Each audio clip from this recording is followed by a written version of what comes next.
Hey, everybody, welcome back to the Poisoner's Almanac. I am your co-host, Adam. I'm Rebecca. Good morning, my dear. Morning.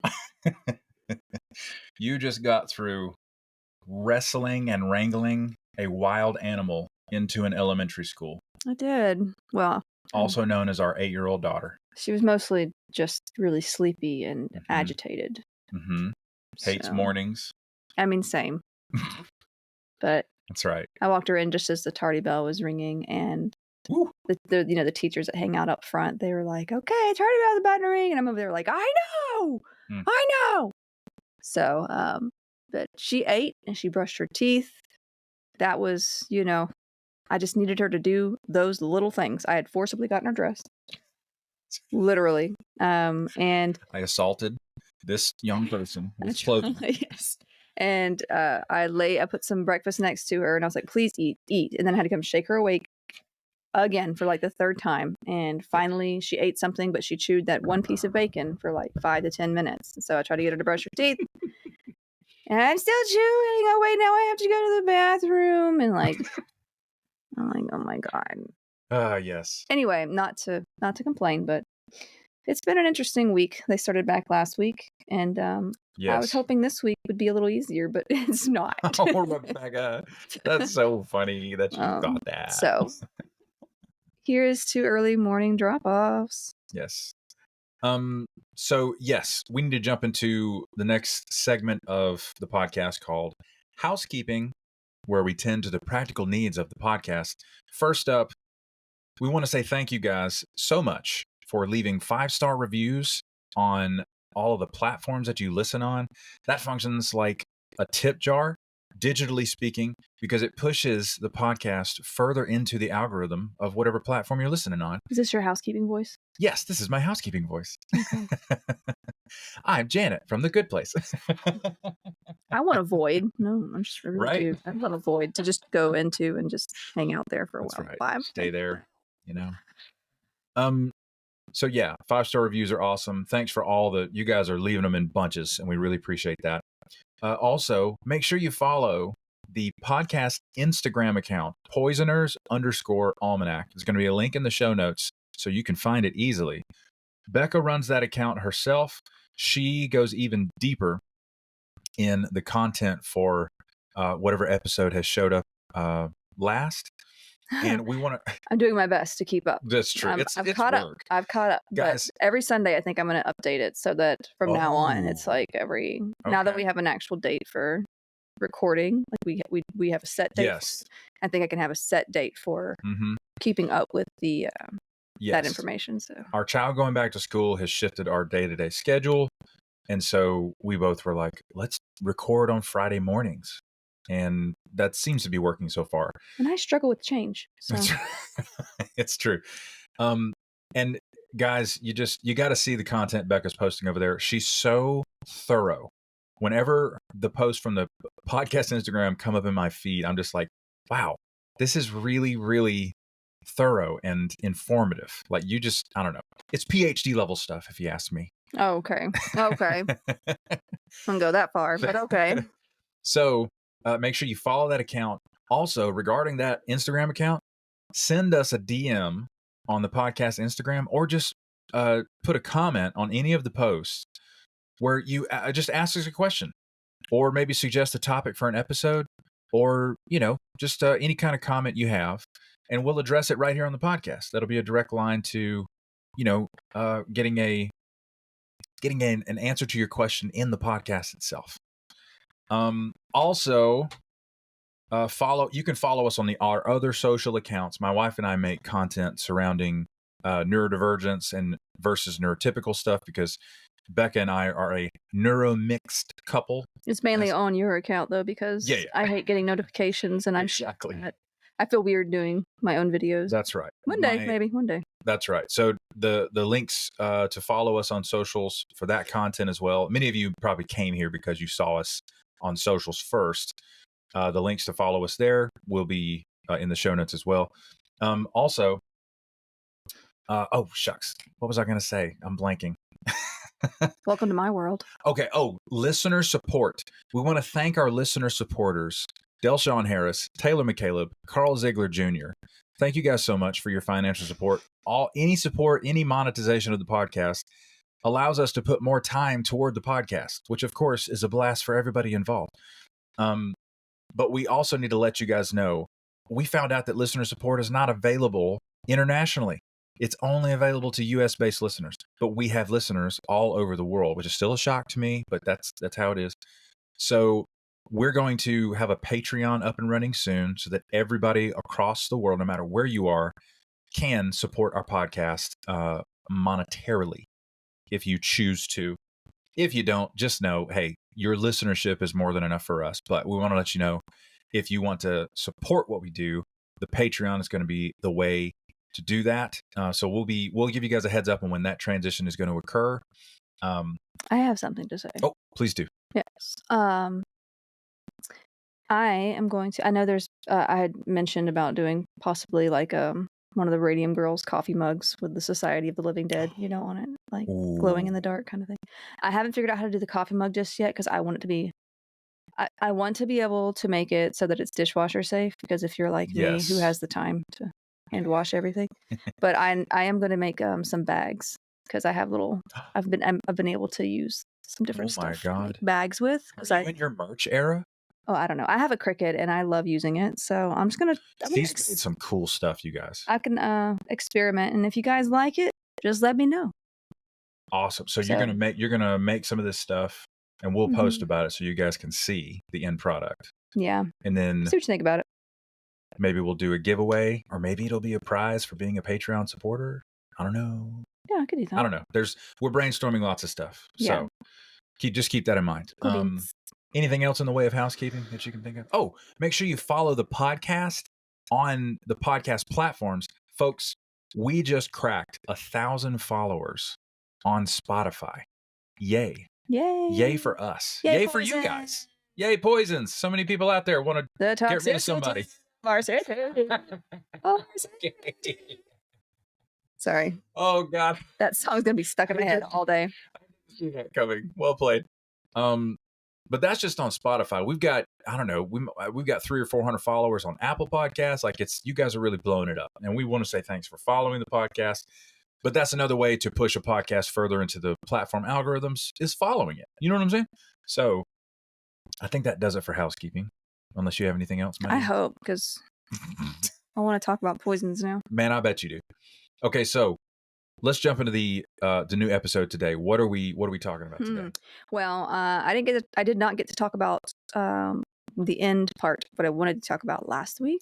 Right, we had to delay it. Right, because once again, you had so many great, thorough notes. You could not fit it into our time frame. Well, I think I just tried to talk about too much at one time. But anyway. And that's fine.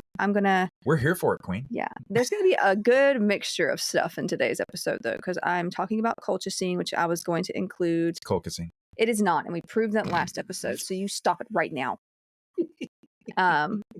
What if I start saying it colchicine? Colchicine? Colchicine. Stop it.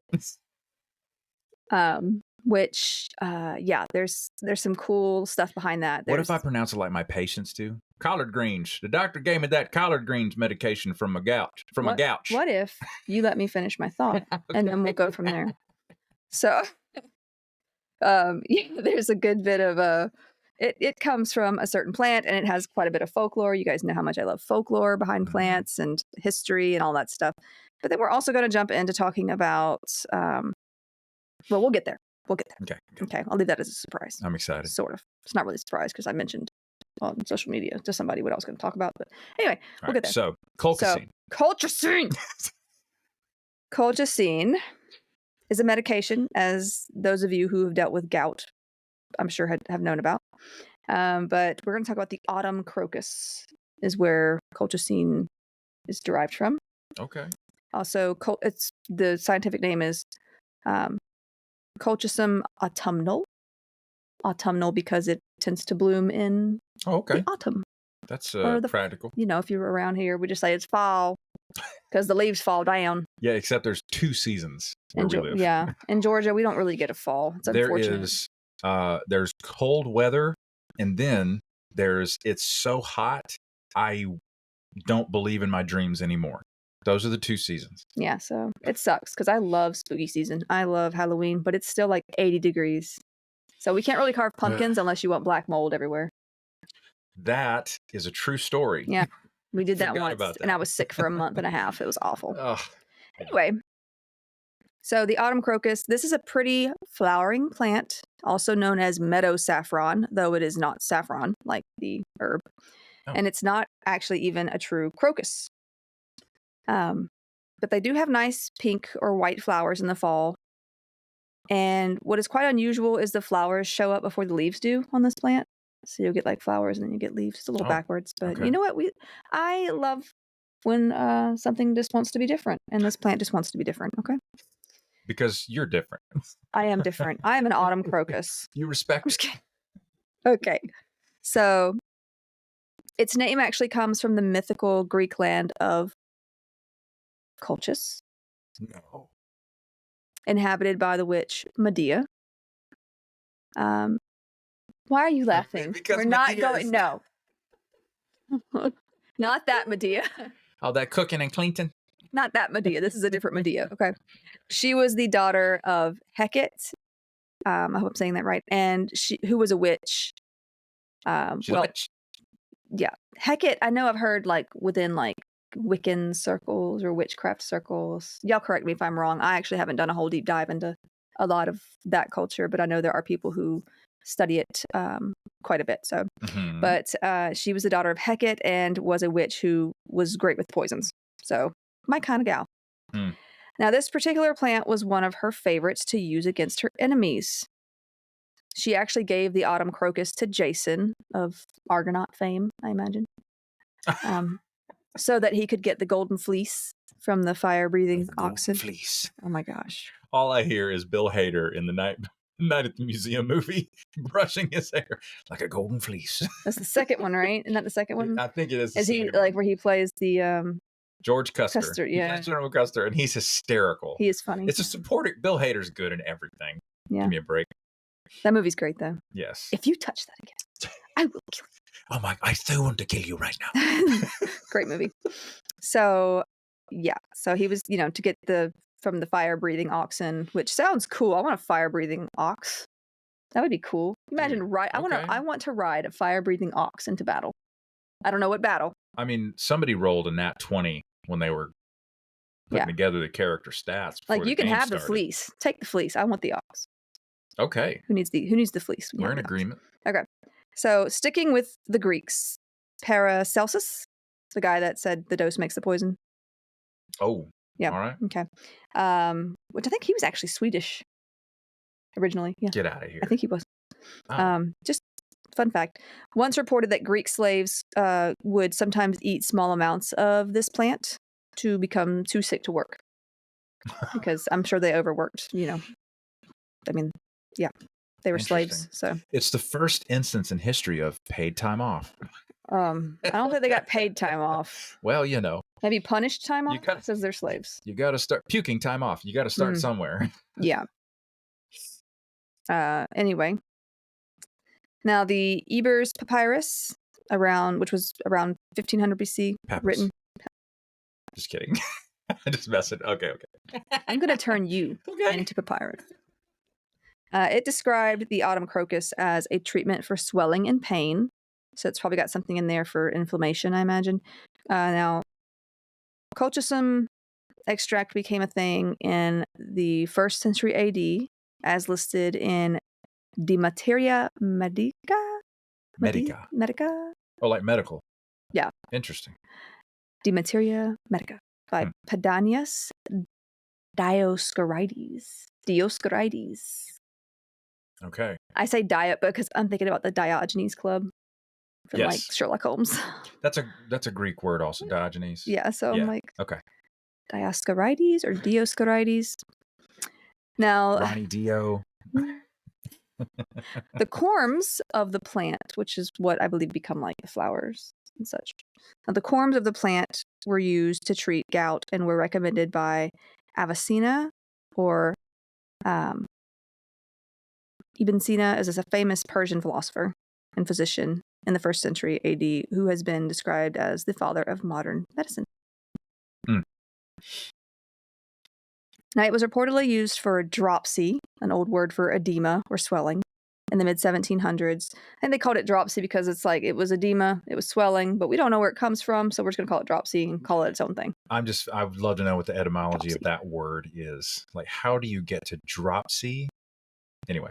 I mean, I can look that up. I know you can. I know you're gonna. I probably am. You're gonna come back to me for that. I think I have before. It's just been a while. Dropsy. Okay. Anyway.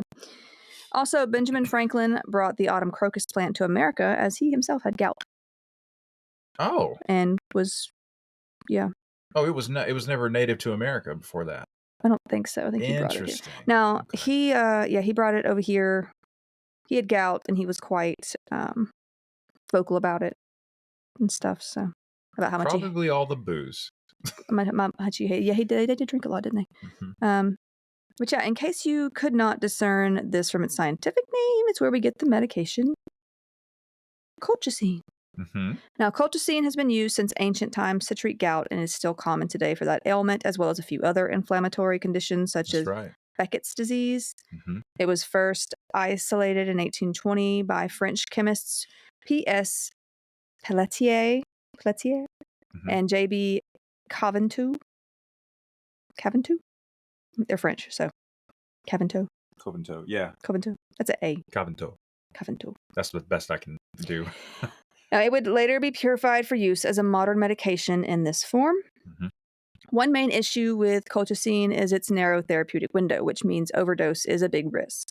Now, common side effects of the drug include GI upset, so you're going to have like your nausea, vomiting, that kind of deal, maybe abdominal pain. But an overdose, which would be like between 7 to 26 milligrams, would also, and I know this seems like a big difference in numbers, but it really depends on the person and the tolerance and all that. Would also include low blood cell counts, which affect you in many ways, whether it's immunity, energy, getting oxygen to your major organs, abnormal bleeding, all of that. So that in the wild, what I see for patients with gout, they typically take allopurinol every day. Yeah, they take it with it. And then colchicine Colchicine is if you have a flare-up. Right. And I'm guessing it's because that overdose window is easy to leapfrog. Yeah. So it's usually taken with allopurinol. And it's usually and it's effective for people who don't find, say, NSAIDs effective, like Advil or ibuprofen, I guess you could say, those kinds of things. Also, I had a friend, you're aware of this story, a guy in his 20s. Oh, yeah. I think he was diagnosed with gout, and it was in one of his hands. And it was super unfortunate in his left hand because he was a guitar player and a really good one. And I'm a musician myself. That's how I connected with this guy. He told me he's getting colchicine from overseas, from Africa, because he's got friends who do missionary work in Africa, and that's how he gets his colchicine to deal with his gout. Now, it's already really strange for somebody that age to have gout. And when he told me this, I was like, "Do you take that?" And he said, "Sure." It gives me a lot of diarrhea, though. I'm like, that's not good. Well, I mean, colchicine can cause GI upset, but I would want to know if it's like medical grade or if he's getting it. There's no telling. That's what I warned him about. I'm like, bro. Yeah, I don't know. You have no idea what is in that. I'm just saying, the FDA does not have jurisdiction in Africa. And so I was drilling down on him. I was like, dude, that could be really dangerous for you. And he's like, no, that's how it works. It cleans you out. I was like, no, that's not how that works. No. So anyways, fun fact. I mean, I'm sure it does as a side effect, but, and if you don't know what gout is basically like an arthritis type thing where you have like these uric acid crystals. Yes, the uric acid levels in your blood just build up so much that it becomes painful, whether it's your foot, your toe. You usually get it in like the big toe, your foot, your hand, any of those little, that's right, appendages. But when it flares up, you will not be using that joint for 24 hours. Yeah, it can get red, swollen, painful. That's right. And yeah, so it can be exacerbated with things like alcohol, fried foods, seafood. Yeah, fried seafood, things like that. You got a Those are fish the fry main three and that some beer. That's probably going to cause a flare up. Yeah. But anyway, yeah, that's just a little information there. Mm-hmm. But that can definitely be scary. So another overdose effect can cause rhabdomyolysis, which does it really? I'm sure you know all about Get that. out of here. Now, rhabdo is, I'm just going to call it rhabdo for short because that's just what I do. It's a condition involving the quick breakdown of skeletal muscle tissue, which then releases a lot of potassium, phosphate ions, myoglobin, creatinine, kinase, and uric acid. So you got all this, basically your muscle cells just are like, we can't take anymore, and everything that they release goes into your bloodstream, and you can end up with kidney failure. Yeah. There's pain, swelling, GI issues, and honestly, your pee looks like tea. Like it's a very, my God. Like one of the first signs, like besides the pain and stuff like that, you'll notice is your urine is very dark. And it's because your kidneys are like struggling and trying to get rid of all this stuff. You see rhabdo with this, but you also see it in people who say really hurt themselves doing like CrossFit and I mean, I'm not downing CrossFit. If you want to do CrossFit, I definitely am. But you just have to be careful with how much you do at a time because your muscles can only take so much. Right. And as a physical therapist, ladies and gentlemen, let me tell you, CrossFit doesn't care most of the time about how intense it is. Intensity is part of it. So CrossFit, it probably depends on like the person leading it too. Oh yeah, sure. But there appears to be a much higher incidence of soft tissue injury among CrossFitters. And the reason rhabdomyolysis is even in the cultural awareness is because of CrossFit. They kill me with this stuff. I actually did have we had a nurse that worked with us, and it was a long time ago. He was quite young, and he actually had to miss work. And I found out later it was because he had rhabdo from doing too much CrossFit. But the thing with it is you're trying to do too much too fast. So like you're trying instead of like working your way up to something, you get into trouble when you overdo it consistently. Yes. And so that's where rhabdo can come in because your muscles can't take anymore. That's right. God bless you. If you do CrossFit, you need to be careful. Yeah, just be careful. That's or honestly, any sport where someone's pushing you and pushing you and pushing you, because there are people who will push you. Of course they will.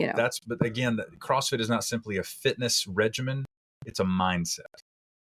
It's the mindset puts the workouts into such a high level of repetition or sets or intensity that a lot of these folks pretend as if the body has no limits, and you're not a Navy SEAL. I'm sorry. You work at Costco. Just chill. All the CrossFit hate. Adam's gonna get some. That's fine. Some haters. That's fine, dude. I've seen too many of you as post-op patients, so just be careful. And honestly, like I could totally talk about the things I've seen in nursing based on like just different hobbies and things, and I'm just like, okay, not a good idea. Okay, do your thing, but I might see you later, that kind of thing. But here we are. I say this to my patients all the time: be nice to your body so that your body has a chance to be nice to you later. And then your wife doesn't eat lunch. So here we are. Well, listen, here's the thing about that. You're a lost cause. I mean, just kidding. I'm okay with that. Now it's a lot. It's complicated. I could spend a whole hour talking about rhabdo, but that's not what we're here for. Sure. You guys get it. Also, fun fact, the first modern description we have of rhabdo came after an earthquake in 1908, because we're talking about any kind of actual like crushing of that muscle tissue or damage to that muscle tissue, not just from working out or using it too much, but also from injuries that you would see like during an earthquake or crushing injuries, anything like that. So colchicine is excreted mostly through the kidneys. So those with kidney issues should not take it long term at all. It is not removed with dialysis. And actually statins, so like cholesterol reducing drugs, can elevate the risk of toxicity of colchicine. So if you're taking it alongside it, long-term use can lead to issues such as anemia, myopathy, a low white blood cell count, neuropathy, and kidney damage, as we already talked about. And that's why, you see them take it during flare-ups. They don't take it all the time. Right. It's a temporary, it's almost like taking being put on a steroid taper. Mm-hmm. Yep. Now, acute colchicine poisoning starts with those GI symptoms we talked about, nausea, vomiting, diarrhea, beginning around 10 to 24 hours after taking. Now, afterwards, you'll end up with multiple organ dysfunction that can occur, leading to organ failure within about a week. This includes kidney failure and respiratory failure. It also means neurological symptoms such as seizures, confusion, hallucinations, delirium, etc.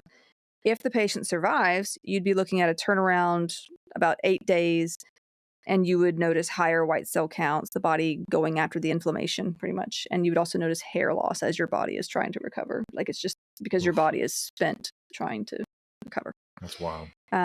You can have hair loss with things like pregnancy, labor, delivery. Your body really struggles with that kind of stuff. And so it's just, now it's not focused on that area of the body. It's trying to, help you out. So that happens to some people. I've heard of people that had COVID that ended up with hair loss because that is wild to me. The body was basically working hard to fight off infection. Yeah. That's crazy. I mean, stress too can cause it, like super amounts of stress. Mm-hmm.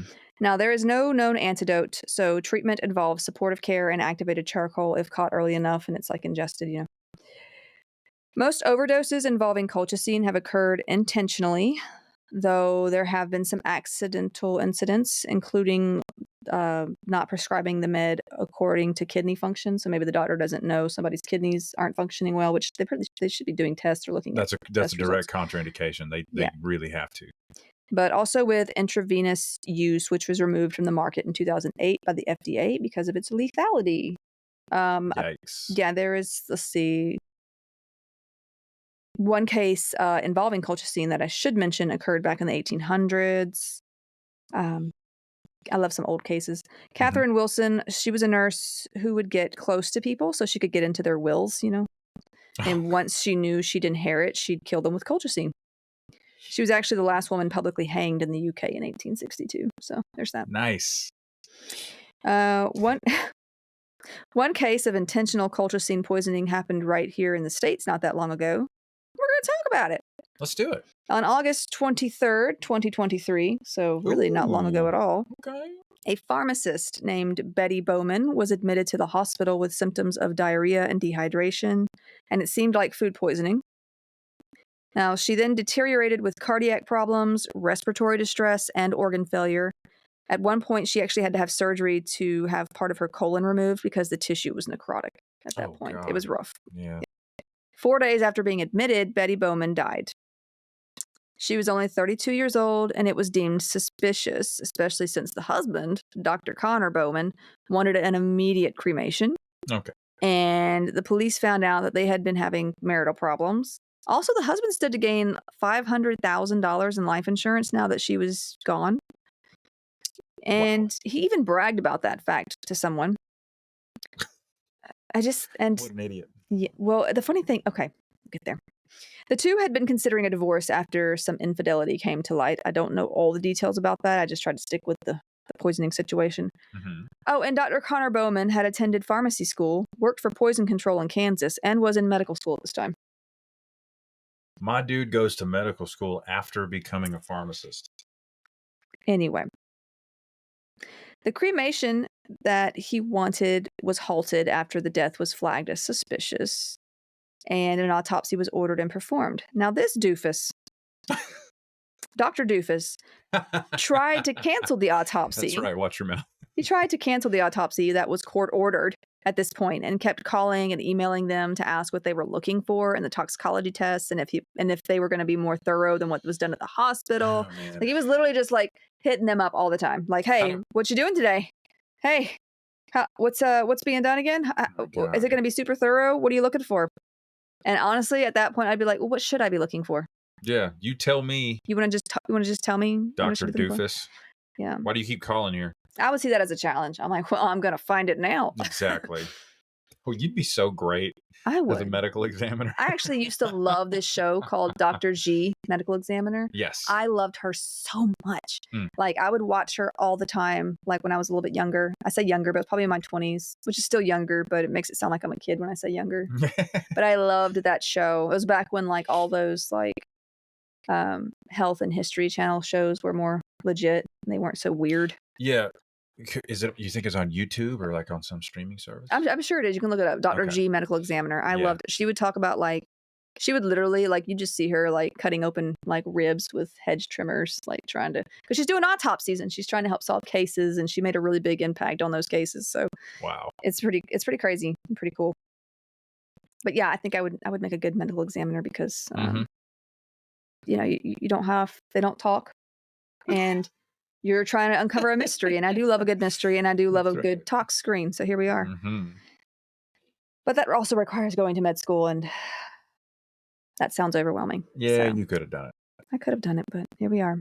Now you have to settle for being famous all across the world for your podcast. Okay. I don't know about famous, but okay.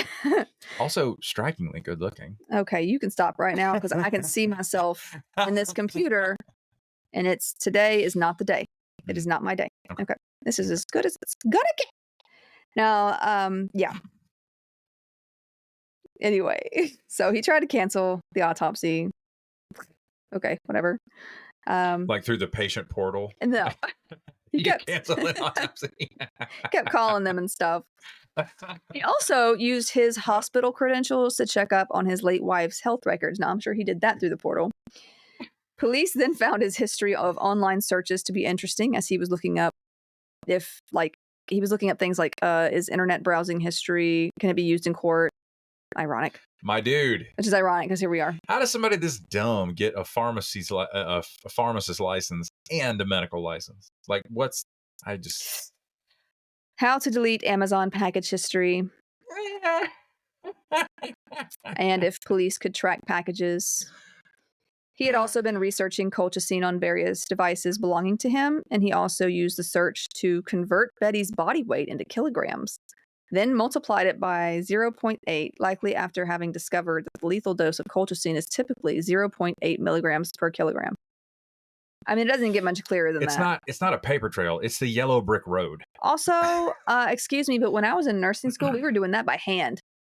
Well, we didn't look that up because we were always told, like, what if you don't have a computer? What if it's the end of the world and you don't have devices? You got to learn how to do it on paper.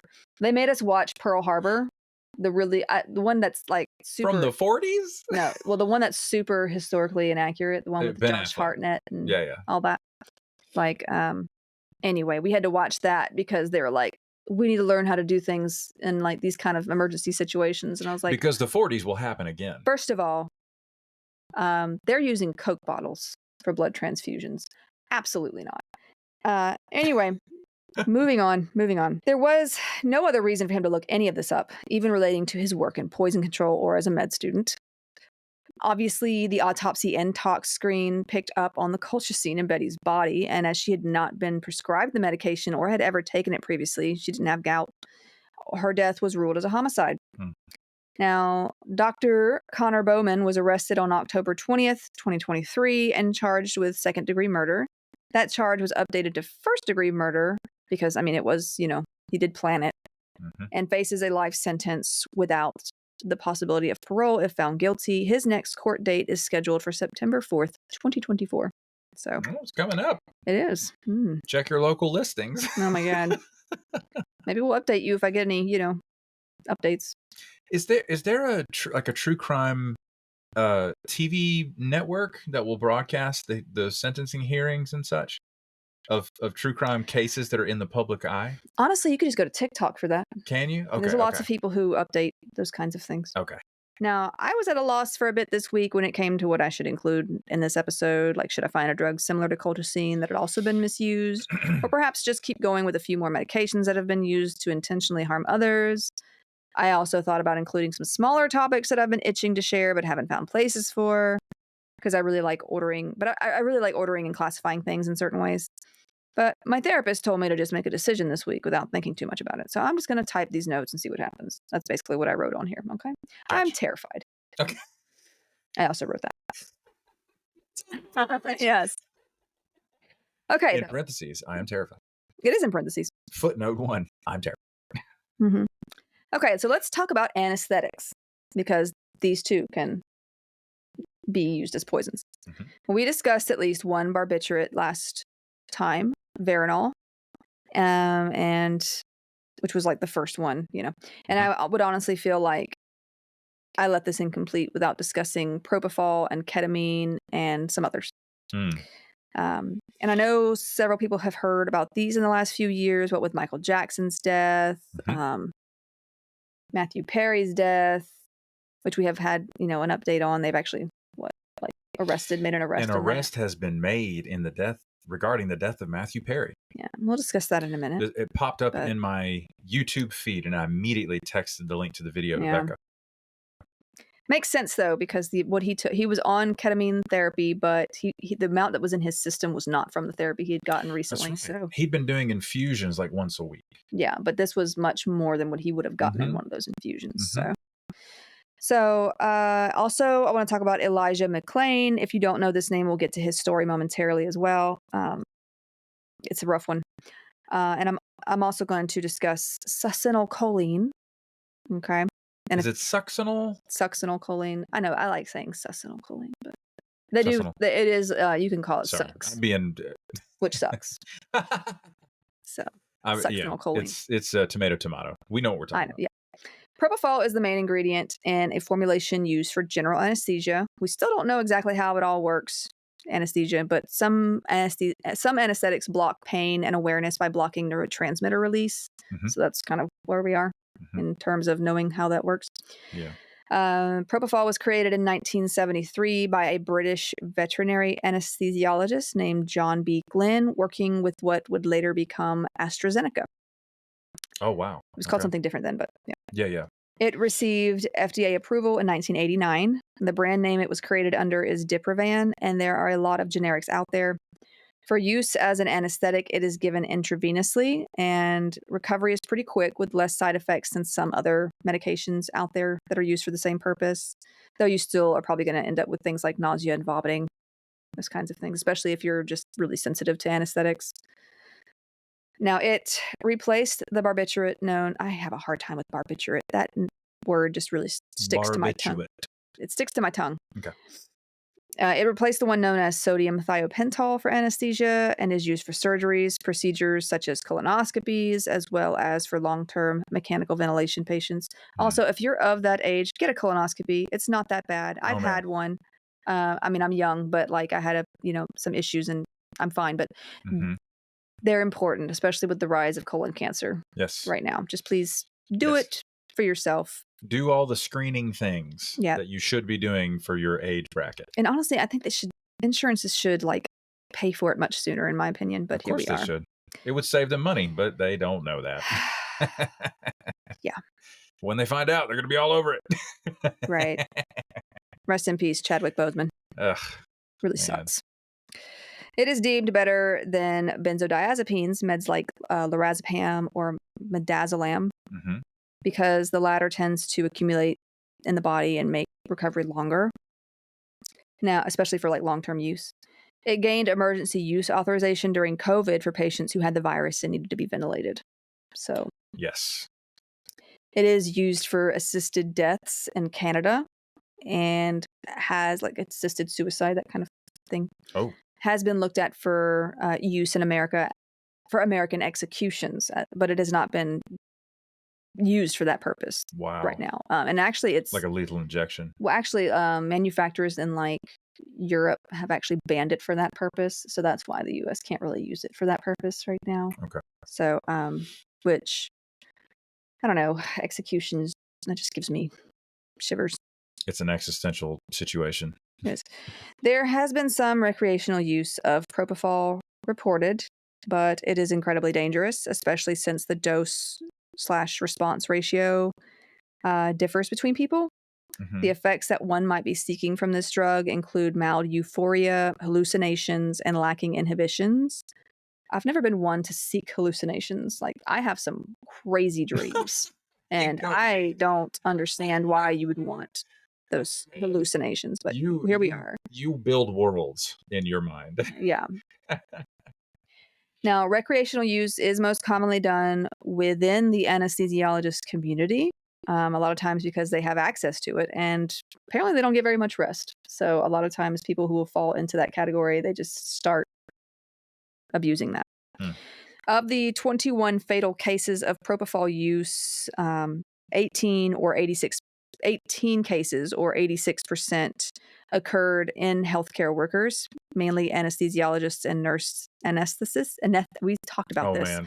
Nurse anesthetists. That word. You did it. There was one dude that just got some on the internet. Don't do that. Don't do that. How do you get this stuff on the internet? Don't do it. Okay? Just don't do that. Don't even look it up. It is most commonly given with lidocaine because it can cause pain on injection. Pain may also be lessened with slower infusion, and obviously this can be in a hospital setting. Side effects include low blood pressure, decreased respiratory rate, and you're going to see that with all of these really. Also the cessation of breathing here and there, so apnea. Cerebrovascular issues, decreased blood flow to the heart, and decreased oxygen intake. You're going to see a lot of these respiratory issues with most of these. It may also turn your pee green. Okay. Which I've never seen green pee, but here we are. I'm aware of green tea, just not green pee. No. Okay. These effects are more apparent in children, obviously. They have smaller bodies. Mm-hmm. Other side effects that are not as common are dystonia, priapism, which we discussed. That's the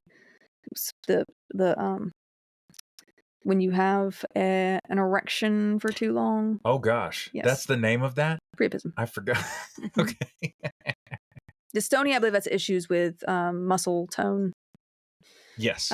Delirium, hallucinations, difficulty swallowing, vision problems, and coughing up blood. Mm-hmm. Fun times. It can interact with benzodiazepines, opioids, and alcohol with deadly effects, as we've actually seen with in Hollywood with accidents and stuff. Mm-hmm. It is also being studied for use as a possible remedy for treatment-resistant depression, which is probably why, well, this is not the only one. I think ketamine has been looked at for that use as well, and that might be why I was about to say it sounds just like Matthew ketamine. Perry was using it at the time. Yeah. So, Michael Jackson. Let's talk about Michael Jackson. Okay. Whatever you think about him, musically speaking or personally speaking, I used to love his music. I know there's some controversy because there was a lot of issues later in his life. Mm-hmm. But we're not talking about that. We're talking about his death. And obviously everybody knows that Michael Jackson was an absolute superstar worldwide. Yes. There are 3 artists in the history of recorded music who have sold 100 million records as a solo artist and as part of a group. Mm-hmm. And they are Paul McCartney, Phil Collins, Michael Jackson. Ooh, I do love some Phil Collins. Oh, same, bro. But that's the company he's in. Well, he was still selling out shows for his last tour. This was before his planned retirement, though. Yeah. Anyway. And to be honest, I've seen footage, like clips from that This Is It documentary. Mm-hmm. He looked bad. Yeah. It was rough to watch, and he was selling out those shows. Oh yeah, he was selling them out. Yeah, so this was right before he died, really. Yeah. Despite his plan to retire, however, there was some speculation that he would do more, especially since he was about $500 million in debt. Oh my God. And was 3 to 4 months behind on his house payments in California. Is that true? Yes. How do you pay back $500 million? I remember seeing something where he went shopping and he just rented out the entire mall to do his own shopping. So I don't know if it was just between that and all the court cases and stuff that he had to deal with. I don't, I'm not sure how all that added up, but bro, that's a number. It's a big number. Okay. So on June 25th, 2009, before this quote unquote maybe last show was set to begin, he died of cardiac arrest brought about by an overdose of propofol and benzodiazepines in his system. Just like you said. Yeah. Specifically, he was given propofol, lorazepam, midazolam, diazepam. There's so many in here, I can't even pronounce them all. Lidocaine, and ephedrine by his doctor, Lord. Dr. Conrad Murray, to help him sleep in his rented mansion. Right. So, I just take melatonin. I suck at sleeping. And I understand people need... I just do a free meditation on YouTube. Look, I understand that people need stronger things, but this is a lot. This is a lot. That's a cocktail of death. Yeah. So he had been otherwise healthy at 50 years of age. Paramedics were called when he stopped breathing, and CPR was done for well over an hour before he was pronounced dead. An hour?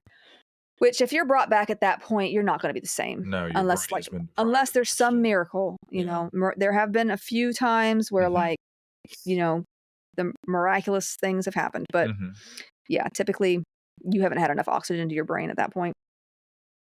Now, the news of his death was so crazy that it actually caused websites to crash. So when he died, everybody was like, "Holy crap!" Look this up. I got a text from my brother-in-law. I was in high school. And the text just said, Michael Jackson died. That was that long ago? Yes. Really? No, wait, excuse me. I may be misremembering this. I was in college. I was like, high school? I was like, I was in college. That long ago. When did I say? This was in 2009. Yes, definitely in college. Yeah. Okay. So, in August of 2009, his death was ruled as a homicide by the LA County coroner, and Dr. Conrad Murray was charged with involuntary manslaughter and found guilty. He was sentenced to 4 years in prison. Oh. But he only served 1 year and 11 months. I didn't know that it was the LAPD that actually brought charges. I thought it was the Jackson estate. Now, they might have done their own lawsuit. I'm not sure. No. Sure. There was another case that wasn't as famous. There was a Florida surgical nurse named Oliver O'Quinn who injected his former crush, Michelle Herndon, after he apparently overheard her say something demeaning about him to her boyfriend. Apparently, he was butthurt and was like, "Okay, Oliver, just going to kill this person." Yikes. There were many red flags before this, however. Okay. He was really into her and she was not into him. And he was also helping her with migraines by giving her a cocktail of drugs that included propofol. That can't have been legal. Oh, girl. So just, if anybody offers you this kind of stuff, don't do that. You really need to be talking to a doctor about this kind of stuff. And I know they're not always helpful, but this could end in your death. The day of Michelle's death, he had also been fired from the hospital he worked at, and it was later discovered that he had checked out several meds with his code on the little machine. They put those kind of meds in. That, I think it was Omnicell that they used. That were also found within some of Michelle's trash. They found some of these vials of medications. It's crazy. He made a run for it all the way to Ireland and was eventually caught with international assistance at the U.S. Embassy in Mauritania. Am I saying that right? Is that Ireland? No, Mauritania. Mauritania, yeah. Mauritania, yeah. Okay. So, and he was trying to pick up some money at the U.S. Embassy there. Then he was arrested in the neighboring Senegal. He later confessed to killing Michelle because she had put him down, so he was going to, quote-unquote, put her down, as he described. He was found guilty of first-degree murder in May of 2008 and sentenced to life without the possibility of parole because he's a terrible human being. He was charged with negative ris. God, just awful. She said something bad about me, so I'm going to kill her. That's psychopathic behavior, Ridiculous. Dude. Okay. Ketamine. Let's talk about ketamine. Let's do it. Ketalar. I'm just going to say ketamine because I feel like everybody that knows it by this name. It's a dissociative anesthetic, also used for general anesthesia. It can cause hallucinations, something fierce for some, kind of similar to those caused by LSD or PCP. When we say dissociative anesthetic, it is one that makes you feel kind of disconnected. So you're out and beyond, basically. Okay. You are Buzz Lightyear. Okay, you are out. And I've heard some crazy stuff of people who were in comas on ketamine. They had these near-death experiences where they were in hell and being tortured. And I've heard of other things that were more happier. So it depends on the person. Ketamine, it's a pretty powerful drug, and some people don't have any hallucinations. So it really depends on the person. But if you have them, I hear they can be pretty fierce. So in lower doses, it's also used to relieve severe pain from injuries like fractures and other trauma. And it's being studied for its possible use in those with refractory status epileptics. Oh, wow. So it's like an anti-seizure treatment. Well, it's for those having seizures for longer than 5 minutes or having more than one seizure within 5 minutes. Listen. Which has been treatment resistant like for some time. So they're just looking at it to be a possible help. If a drug can alter the electrical or conduction activity in your brain, that is a strong drug. Yeah, it's probably where the hallucinations come from too. So. Sure. Yeah. It's also being looked at for treatment-resistant depression and social anxiety disorder. Mm-hmm. However, any effects may not outweigh the side effects or how dangerous the drug can be. And I'm pretty sure, I think Matthew Perry was taking it for depression. He was doing, if what I saw reported was correct, it was weekly infusion sessions. Mm-hmm. He put on headphones, listen to music, and they do an infusion by IV, and then he would leave. And under a doctor's watch, it's fine because they know how much to give you. They know they know how to monitor you and all this other stuff. But they have taken an oath to do no harm. Yeah. Well, okay. Don't get me started on that because for most of them that's a thing, but some of them, I mean, come on. The nurse that I just talked about a few minutes ago, he did plenty of harm. I mean, so it is what it is. Yeah. Yeah. Side effects when taken properly include drowsiness, double vision, confusion, nausea, vomiting, dizziness, and a general feeling of unease, which if you're anxious... A general feeling of unease. I already feel that anyway. I don't think I'd want to feel more of that. Mm-hmm. I constantly feel a general feeling of unease. Oh, just a general feeling of unease. Right. Oh, when I read that, I had to keep it as it was. Is it, do you think it's depression, anxiety? No, I'm just 40 living in America. This is uneasy. Mm-hmm. Anyway. So risks of the drug include instability of cardiovascular functions. I feel like that speaks for itself. Respiratory depression or distress. Emergence reactions, which is like when you come out of it in like an agitated or confused manner. So you're waking up and you're emerging with agitated or confusion. Increased intracranial pressure, which would cause a whole lot of symptoms itself, including bad headaches, things like that. Yeah. And it can be serious in its own right. Why would it increase intracranial pressure? That's wild. Could have something to do with CSF. Well, there's I mean there's some what's that dope? What's that? There's an antibiotic that has been known to do that too in rare cases, and I can't remember what it's called now. Dicyclamine? Yeah, doxycycline. Doxycycline. Yeah. Wow. So that is... Tuck that mental note away. There's a warning usually that comes with it. So okay. Warning. This is going to make your head swell. I mean, it's not, it doesn't do that for everybody. Obviously, it's more rare with that particular drug, but also liver injury, cognitive dysfunction, especially in children. It's also has effects when coming off the drug, including anxiety, confusion, agitation, kind of like that emergence type stuff we talked about earlier, aches and disorientation.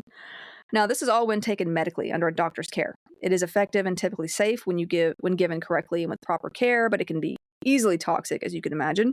Yeah. Some have used ketamine recreationally, which is not a great idea, but apparently they do so for the feeling to be disconnected from oneself. I feel like I can do that anyway. I have that superpower. I have that superpower all on my own. We just made a video where we joked about how you leave your body at times. I just dissociate. It's fine. And then you whoosh back into your body. Right into it. Somebody's talking to me. Now the hallucinations, which I don't have, are shorter term than PCP, LSD, etc., and therefore easier to deal with. And of course, they help with. It can help with pain. It also has sort of an amnesia effect as well, and has been used as a date rape drug, or to rob people, basically. So in certain places. So be careful. Make sure you keep your drinks away from other people. Recreational users are also more likely to mix the drug with alcohol, knowing that it's a bad idea, others not even thinking about it, which can easily lead to death as they are both central nervous system depressants. So let's discuss overdoses and poisoning scenarios. Emergency services should be called immediately if the following symptoms are seen. Honestly, if this is happening to you, hopefully someone else is present that would be cognizant and responsible.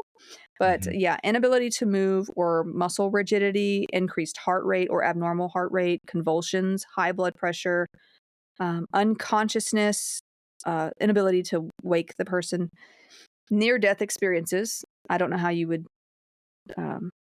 tell somebody you're having that, but wild hallucinations. I guess if you see people that are like having these hallucinations, feelings of dread, it can cause dependency as tolerance to the drug builds and professional help is often needed to stop. So some of you may be thinking, I've heard of this drug recently, and that's because of the death of not just Matthew Perry, but Elijah McClain.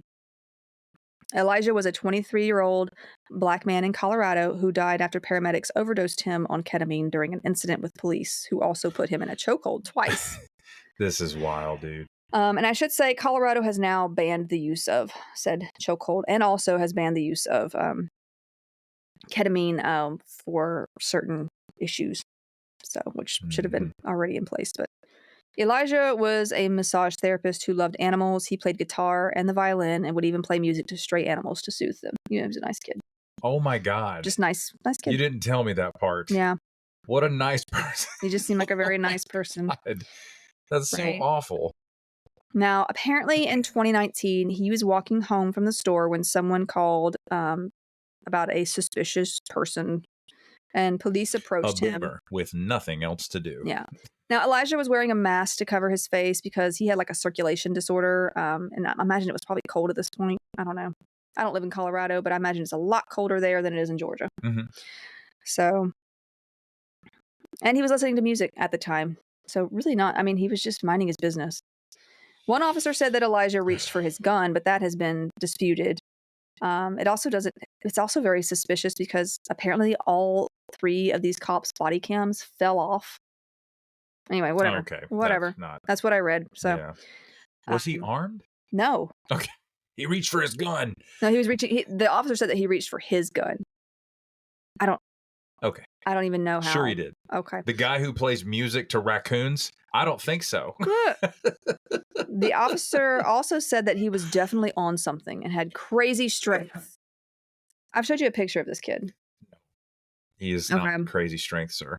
And he was definitely on something, but there was nothing else found in his system. So, of course, all of their body cams had come off accidentally as well, like I said. So only all 3 at the same time? So only some footage could be seen, or heard.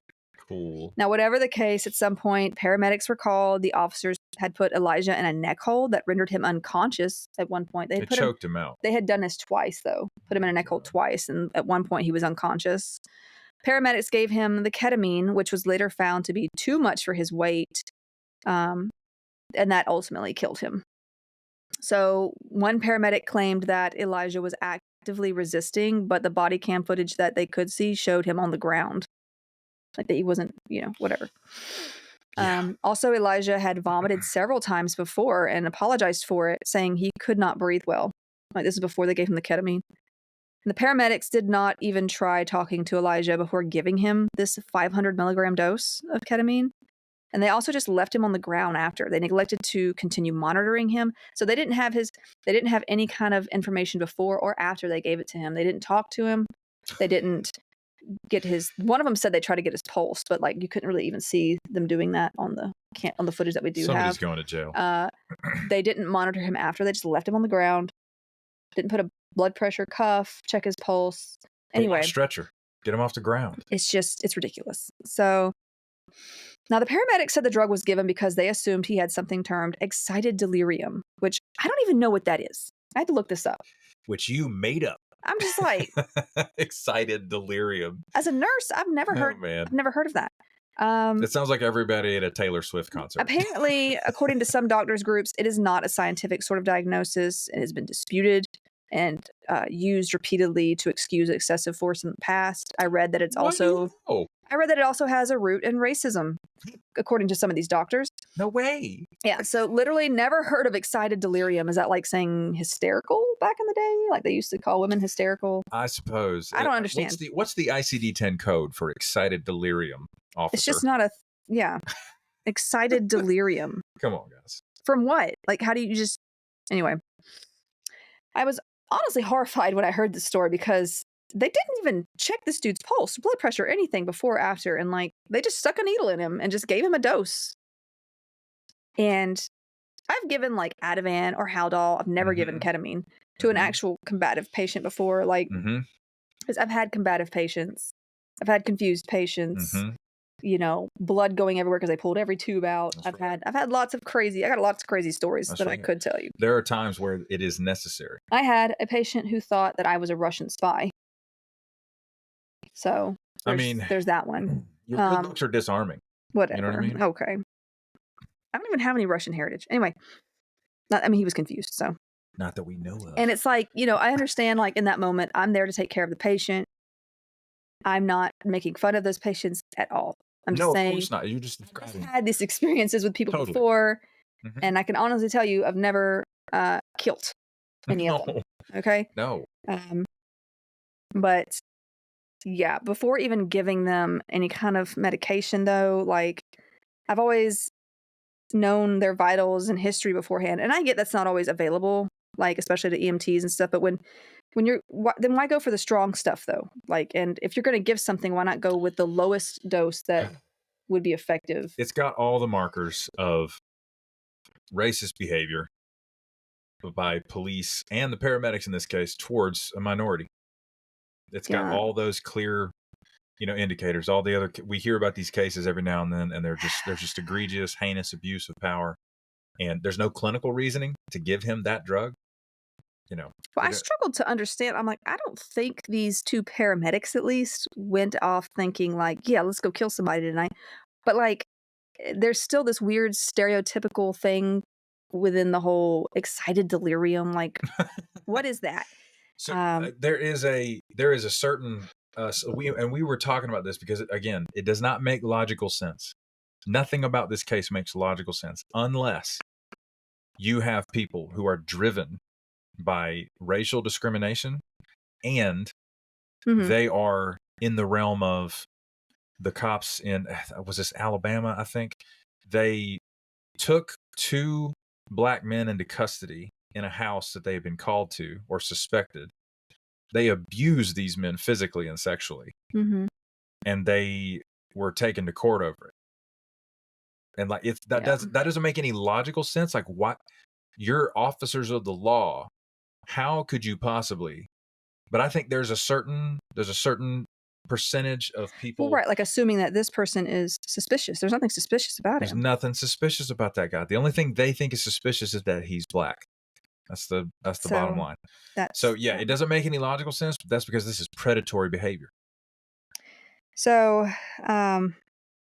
they did say that they were taught to use ketamine for this sort of thing and that they did not know it could be dangerous. But I'm sorry, what? That is unbelievable. That is so stupid. You work in medicine and you don't know anything about this drug? Straight to jail. I just don't understand. I think they were firemen before they were EMT, that they were firemen to EMT. So I don't know what their training is technically like. They know. They know. Yeah. So nothing about the situation even required that level of sedation though. That's what gets me. There was nothing required it or that level of force. He was unarmed. He had not been accused of any crime. The 2 paramedics, Jeremy Cooper and Peter, I am going to butcher this name, Succinylcholine, were nailed it. Succinylcholine. Just call him Peter Ketamine. Peter C. were convicted with criminally negligent homicide in Elijah's death. The latter was also convicted of an assault charge. One of the police officers, Randy Rodema, was convicted with negligent homicide and an assault charge earlier in the year. Oh. Is that right? I'm saying earlier in the year. Same case. Yeah, same case, but they did him first. The other officers, were acquitted, but now paramedic Jeremy Cooper, he received 14 months jail time with work release, so he could just leave, come and go for work. Bro, that's a slap on the wrist. Yeah, and let's see. I know he was fired from the job he had, but I don't know about, where he worked at this point. He also got 4 years probation. Peter C., because I can't say his last name, was sentenced to 5 years in prison because of the felony assault charge that was added on. And I believe it's Cooper that gave him the medication. I'm trying to figure out what the felony assault charge was for. I could not figure it out. He may have had him in the headlock. He might have done something that was extra that I didn't see written. Officer Rodema was sentenced to 14 months in jail time with work release.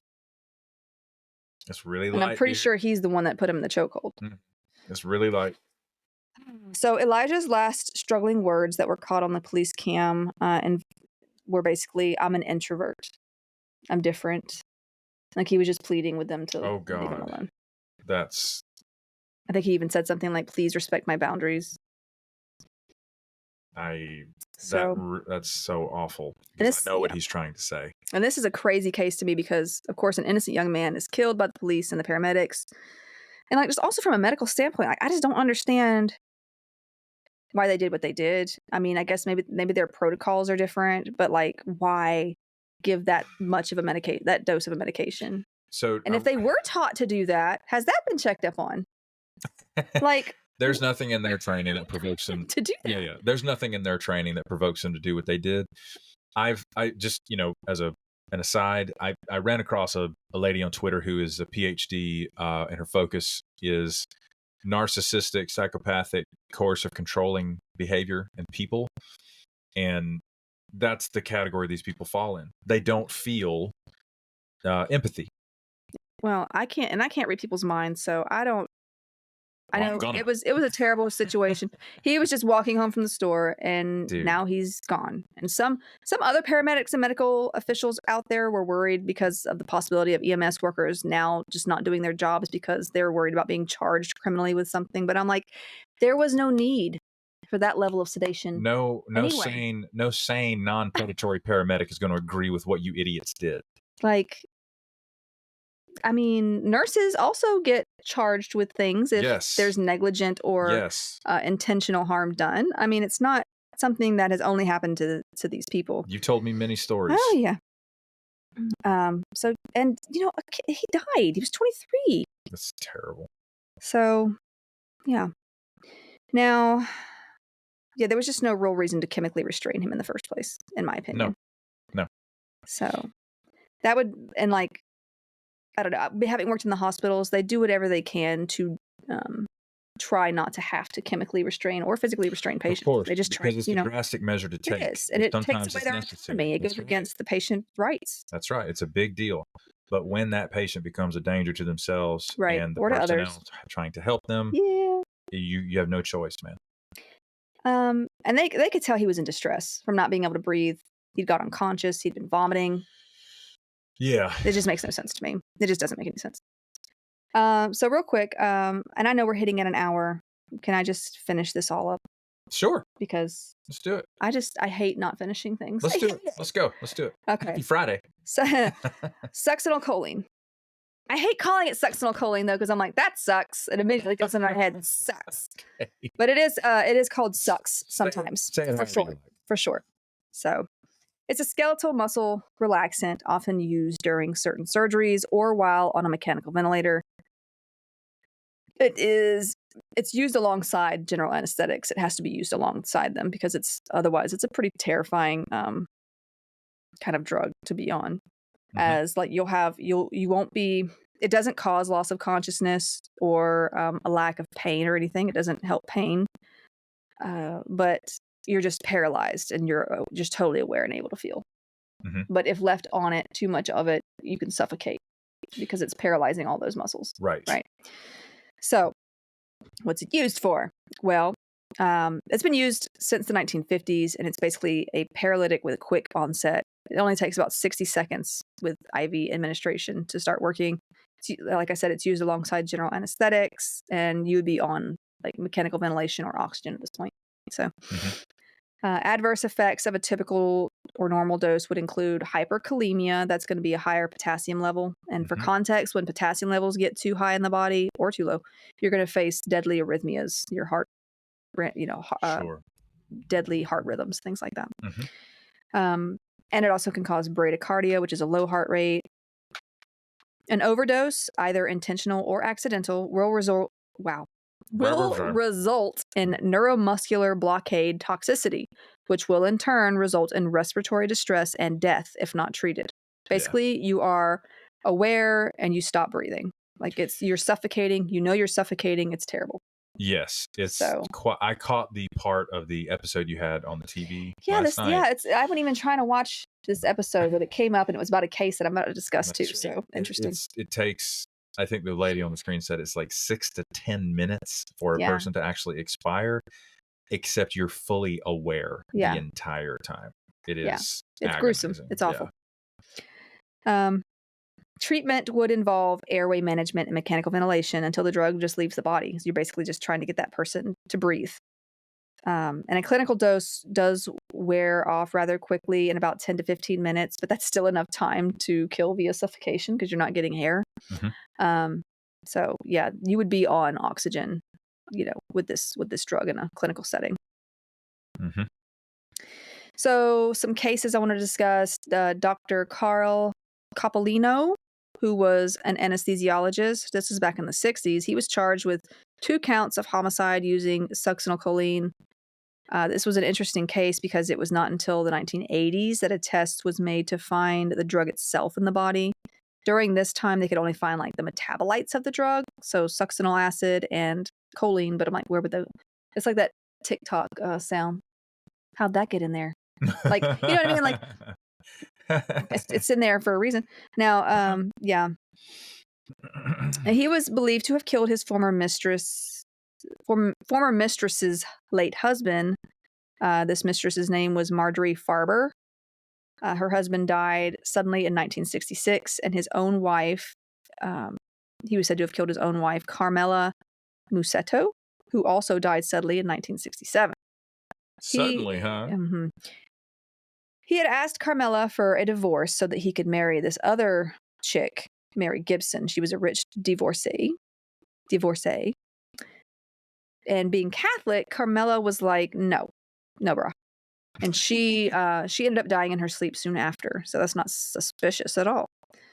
Now, he did end up marrying Mary Gibson soon after his wife's death. And then the previous mistress was pissed about being jilted, I guess. This Marjorie Farber, whose husband he apparently helped kill. I guess like they moved and then she followed because she was stuck on this guy. And then he ends up marrying this rich lady after his wife died. And she's like, you know what? I'm going to tell on you then. Basically, I'm telling. And so she told police, she said, he killed his wife and my husband, just so you know. It had also been found out that he had increased the life insurance policy on her just before her death. I mean, red flag, you know? They exhumed Carmela's body and did find a needle mark in her buttocks. They also exhumed Marjorie's late husband and found that he had been strangled. The hyoid bone was broken. Oh my gosh. The hyoid bone is like in your neck, and it's not really connected to any other bones, but it is, if it's broken in someone who is deceased, it is a good sign that they were strangled. It's a traumatic injury. Yes. Yeah, it doesn't just break. Right. It's an attachment point for several of the muscles that allow you to swallow. Right. So it's a pretty important sign. And her story also was that Coppolino had injected him with something and then strangled him with a pillow. So it kind of matched up a little bit with what she was saying. Yeah. Now, he was acquitted on the first homicide charge somehow. Maybe they just didn't have enough evidence. But he was found guilty for the murder of his wife on April 28th, 1967. And he was sentenced to life in prison. And he was paroled in 1979. Awesome. Okay. Love it. Whatever. Back out there again. Telling you. There have been other... Don't you go killing anybody. Okay. Yeah, don't trust it. There have been other cases, including that in Osaka, Japan, of a dog breeder who had access to succinylcholine and confessed to murdering 5 people between 1993 and 1994 with these 1 ampule or 40 milligram doses of succinylcholine that had been illegally given to him by a vet surgeon acquaintance. So some of you dog people out there, you love dogs, but you hate people. So it kind of tracks, right? Well, he was he got this medication for the killing of unwanted animals too. So I hate him all around. Okay. And I don't agree with the killing of anybody. Bet. So he showed police where they were buried, and there was a syringe with succinylcholine that was found with one of the bodies. He was later convicted of the 5 murders. I mean, alongside his confession and all the other evidence. Okay. On July 8th, almost said 18th. I don't know why. There's no 1 in front of that 8. On July 8th, 2006, Kathy Augustine, Kathy Augustine was found unconscious in her Reno, Nevada home. This is actually the episode that was on TV last night. It just came on after I wrote all these notes up, and I was like, well, that's wild. That's you fun. Weren't even looking for, you just put something Right. on. Yeah. Okay. She died 3 days later in the hospital after never waking up. She was a politician, so she was Nevada's first female state controller. That has something to do with finances, I think. Yeah, state government. I'm not super political, so. Is it controller or comptroller? It says controller. Controller, okay. I think it has to do with finances somehow. Yeah. It was thought she died from a heart attack. She was like 50, but police were suspicious, and she was otherwise healthy, you know. And believe it or not, young people, 50 is not old. Okay. So they found succinylcholine on the tox screen, and her husband, who was a critical care nurse, became the prime suspect. So she actually met this husband when her other husband was in the hospital dying because he had okay, let me back up. Love it. Let me back up. Love it already. Before she met this guy, she was married to this other guy. Other guy. He had she was in the process of actually getting a divorce, though. They were separated when he ended up having a mini stroke and then a worse stroke, ended up in the hospital. And she actually was like, you know, I'm going to go make sure he's not alone. And she spent some time with him. And so, but he did end up dying in the hospital. And one of the critical care nurses that was on the team that worked with him was this guy that she would end up marrying. What a parasite. And he knew she had money. And prestige and prestige. He was all about that. Okay. But he would go on after marrying her to talk all kinds of crap about her. Even to his coworkers, he'd be like, God, I wish I could get rid of my wife. I really hate her. Sorry. She's such a it's just B.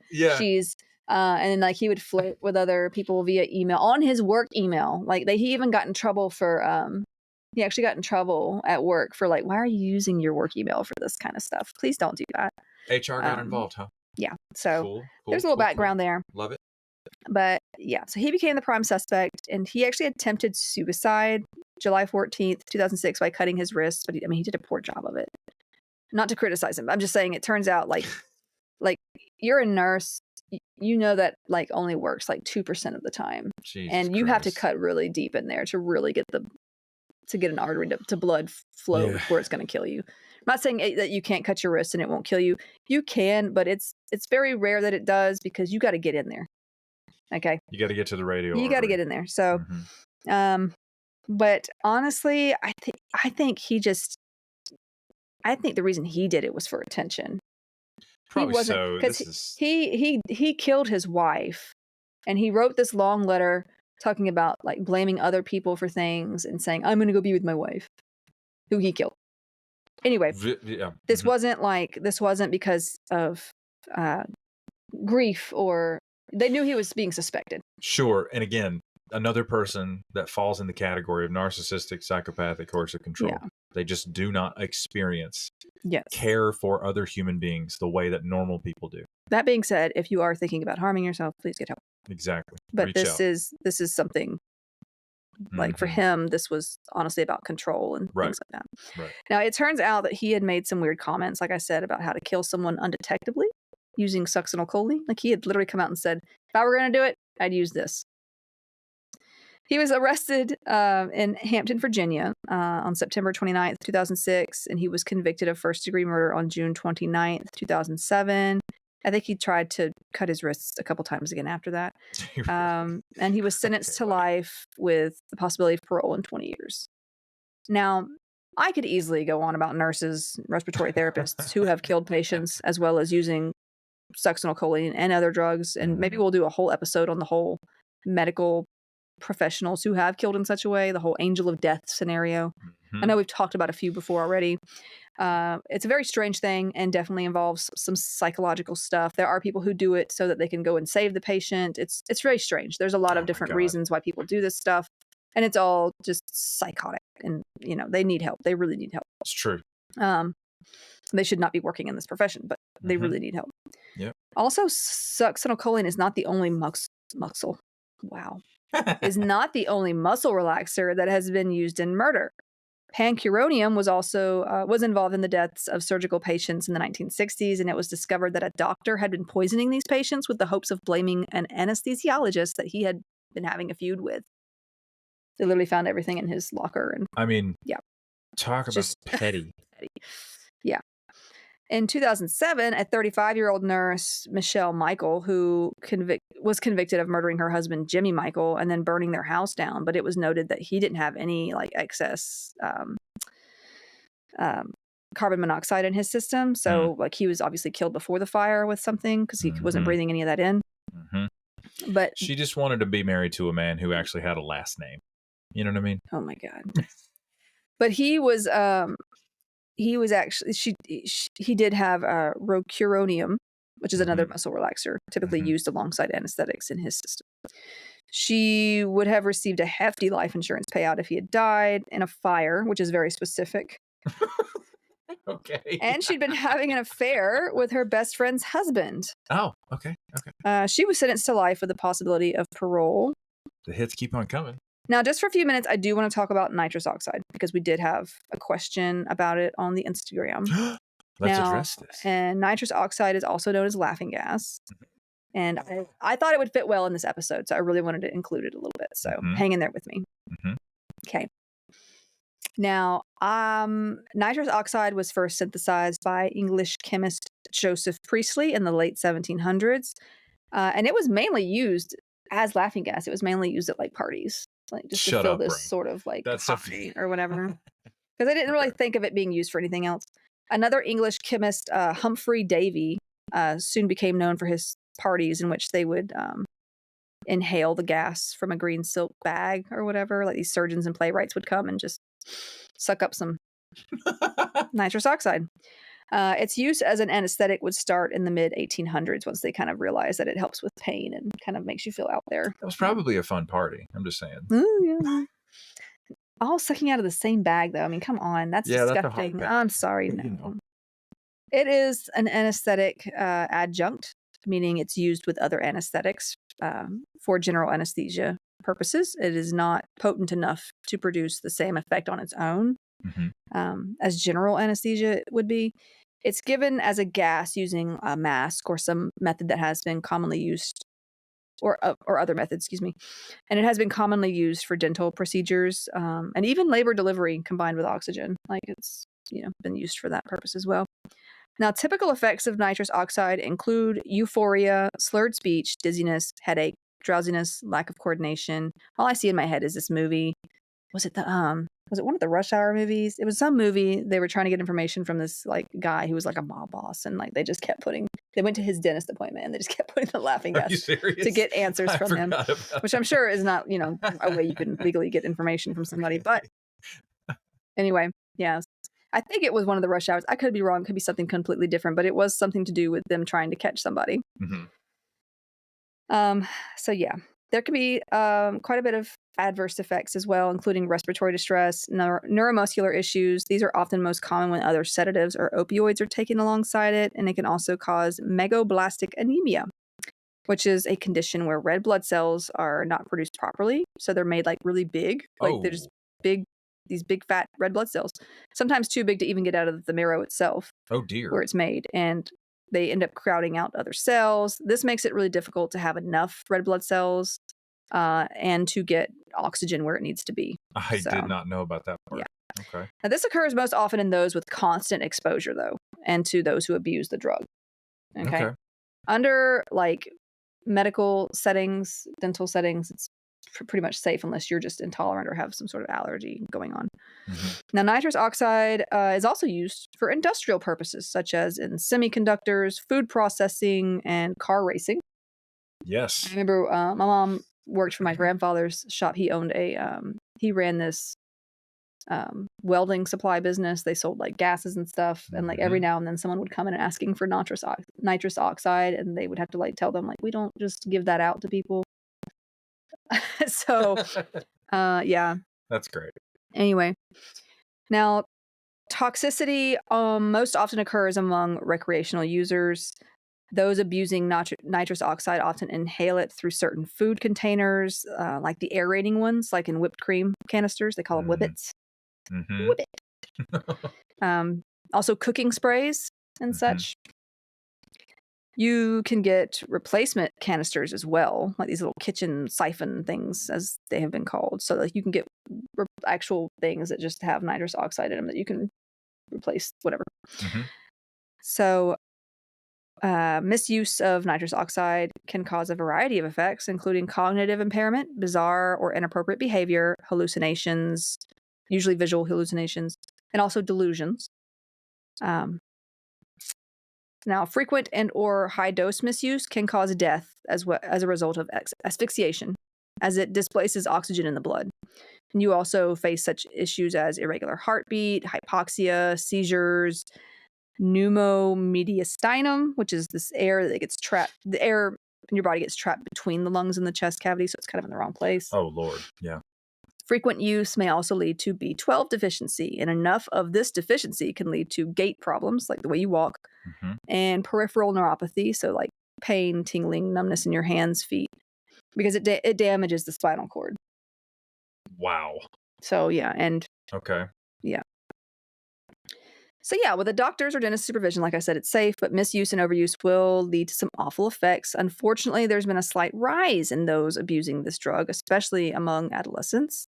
According to an article on Yale's website, in 2020, nitrous oxide was the second most commonly used recreational drug among 16 to 24-year-olds in the UK, second only to cannabis. This was according to a British government report. In the United States, its use is now rising rapidly as well.